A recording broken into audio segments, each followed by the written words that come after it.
and love to man and mankind from the President of Uganda, the government, and the entire people of Uganda. May peace and blessings of Allah be on you. I most humbly join this August Assembly today to thank the Almighty Allah, the Lord of the universe, who has enabled us to attend this great annual event, Jalsa Salana 2007, the annual convention organized by the Ahmadiyya Muslim community of the United Kingdom.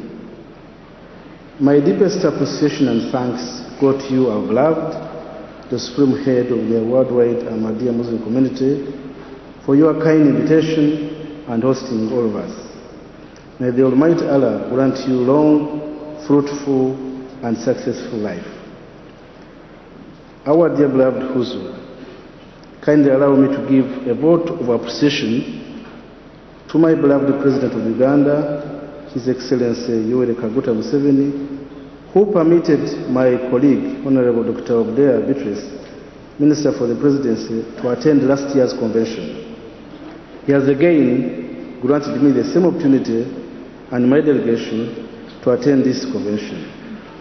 This gesture clearly demonstrates the great importance our President and government, as well as the people of Uganda, attach to your spiritual and philanthropic leadership. Thank you again for your fruitful visit to Uganda in May 2005. And since then, all the pledges you made as a token of love for the people of Uganda were timely fulfilled. And let me mention some. One was the National Education Scholarship Scheme, which received substantial financial assistance. The second one was the construction of 10 new mosques spread all over the country, and the completion of 10 additional mosques, which were the highlight of your visit. The third was the reopening and refurnishing of the Ahmadiyya Muslim High School, an advanced level co-education institution in the capital, Kampala. The fourth was the construction of a classroom block in one of our districts called Impigi, which was officially opened by the Minister of Education and Sports. The fifth was the maternity ward in Imbali district, which has been constructed and completed. The sixth was a team of Humanity First doctors, which was sent to northern Uganda with medicines, equipment, and tents for our war victims. Your Eminence, Huzu, the kind gesture cannot be forgotten by the peace-loving people of Uganda. Foods, clothing, crutches were freely distributed. Lastly, with the cooperation of the Amir Jamaat Uganda, Maulana Nyatula Zahid, we completed the official registration of Humanity First in Uganda.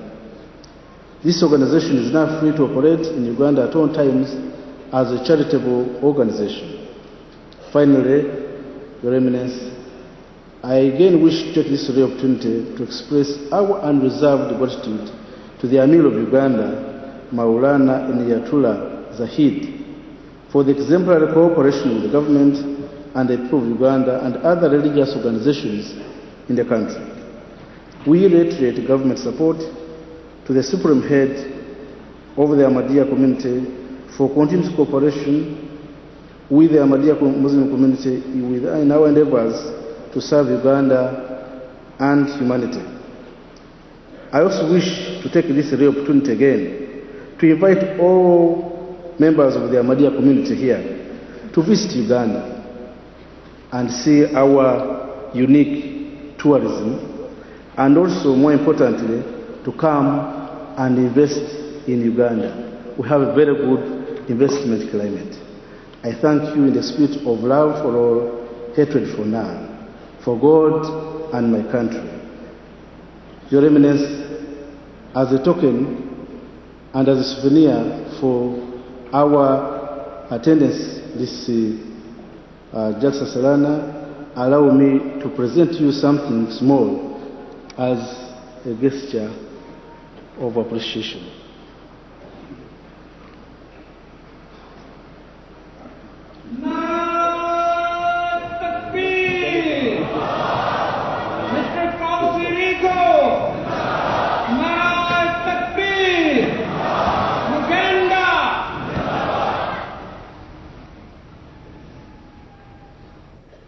you. Azur, our last speaker this afternoon is a very old friend of the community, well known to most of the members of the community. Over the last 20 years, he has served the community in all the difficult situations that have arisen around the world. And Hazur, I will introduce you in your own words. I consider him from amongst us, since he has been very kind to us for a long time.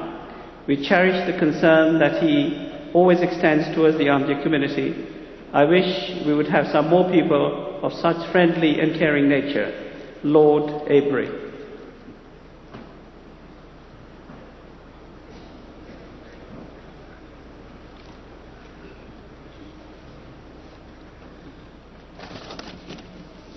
Assalamu alaikum.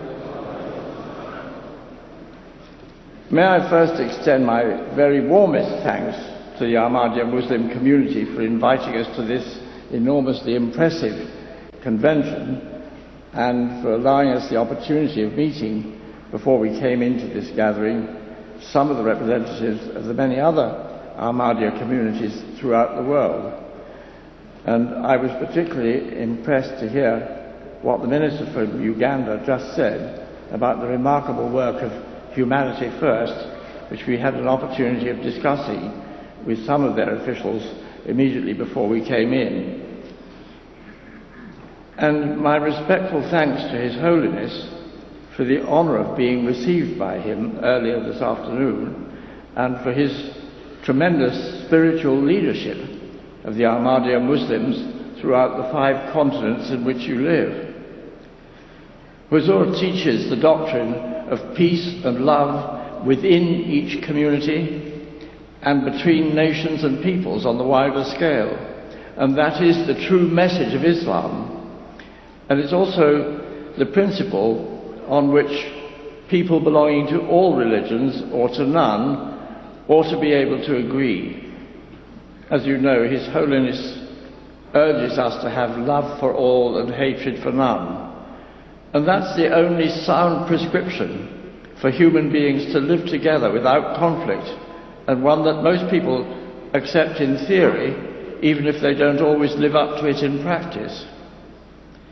You know that in the Universal Declaration of Human Rights, the nations of the world decided that everyone has the right to freedom of thought, conscience and religion.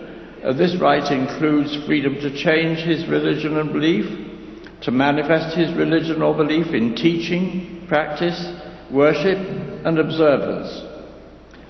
But in many of the countries where Ahmadis live, as a result of the perverted ideology of Qutb and Maududi, these freedoms have been eroded and in some cases virtually extinguished, as I saw during my period of office as chairman of the Human Rights Parliamentary Group between 1976 and 1997, and since then as vice chair of that group.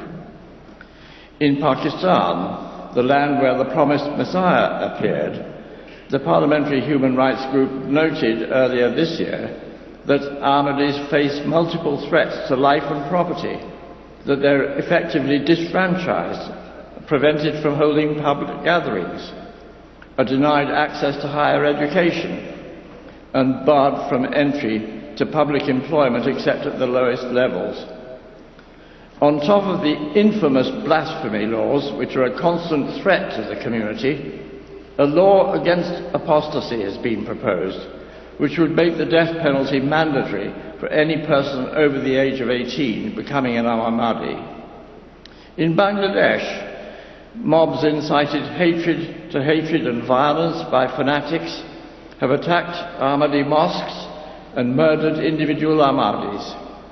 And whilst this situation has certainly eased since the caretaker government came into power in January, and you may have noted that 30-year prison sentences were imposed this week on some of the political patrons of the terrorists,